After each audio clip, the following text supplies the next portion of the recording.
Hello guys, in today's video I'm gonna show you that how to save Snapchat photos to your gallery. So without wasting any time, let's start the video. So what you need to do, you have to go to your phone, applications, and after that you have to click on the Snapchat button.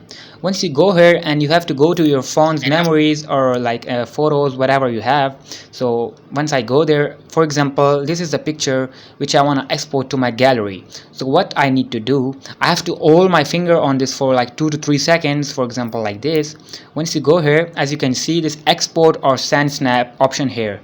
Once you click on the export or export button here, and as you can see the share to like in this section bar, you have to drag it to the right, and you can see this download icon here. You have to click on the download. Once you click on the download, and as you can see, it's exporting the snap, so it is exported successfully in my gallery.